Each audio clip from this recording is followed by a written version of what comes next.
What's good? What's good? It's Mr. Mixa. Mr. Mixa, producer tips. Hey! And today we are continuing with mastering. Last week on Friday, we talked about mixing. Mixing was the first stage of, well, really not the first stage, but the stage we talked about. And today we are talking about mastering. What is mastering? Mastering is very critical when it comes to sound. I mean, you have to get somebody you trust, somebody you think is, a little bit better than you, or somebody you admire. If you don't know how to master, you have to find somebody that can give you the set of ears that you need. Mastering is after you get your mix, then you send it off to get it mastered. If you master your own tracks, then once you get your mix, you go inside your DAW, you have all kind of mastering tools, whatever you use. I mean, it's all kind of VST3s if you use Windows. Any third-party software that's out there, you can use that to achieve the standard sound of the industry. Or not even the industry, just the loudness, the proper EQ if you need a little EQ in, if you need a little reverb on your track, if you need an exciter on there, if whatever it is, you gotta treat it as whatever song it is. Every song is different. Mastering is about doing what's needed. And you have to have the right set of ears on. After you get that good mix, everything else should just come out as a polish and as a maximizer to where it can be loud enough, but it's not like glaring and distorted, but it sounds good. They've done what they had to do to where when you turn it up, it blasts and boom, and it sounds great. Mastering is about making it sound great.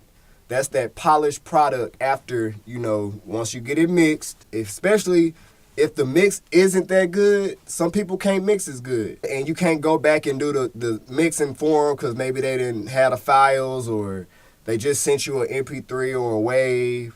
And it could be time consuming, but it just depends on, like I said, how it sounds. I mean, you might even have to tell them, hey, I can't master this because I think you need to remix it or whatever the case is, because you don't want to just master anything and get any kind of sound because that's not the goal. You want it to sound good. You want it to sound listenable. You want it to sound modernized up to today for sure. You want to, keep everything polished up. You have to just really take your time, make your own sound, and achieve that good master, It's a lot more into mastering, Drop your comments below and let me know what y'all think about mastering. What are y'all using? What are y'all doing when y'all master? After you get your mix, how do you master? Some people kind of master in between mixing just to kind of compare an A-B mix, what are y'all doing? Drop some comments in below, producers. Mastering is a very critical part, though, that really makes the sound what it is. And really before that master, it could sound a little muddy or something, but, that master, you clean everything up. That mix is just to get everything level right and volumed right and everything. Remember I told you about headroom. You got to leave that headroom. So once you do master, you bring everything up.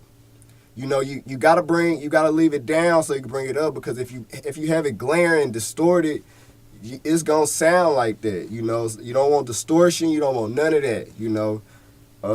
And just play with it. Do maybe 2 or 3 mixes or 2 or 3 masters and compare them and play them in different devices, in your phone, your car, in the studio, all of that.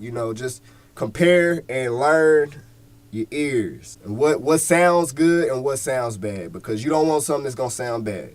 I appreciate y'all for tuning in. Make sure you drop some comments below, producers, engineers. Let me know what y'all doing when y'all master. What are y'all using?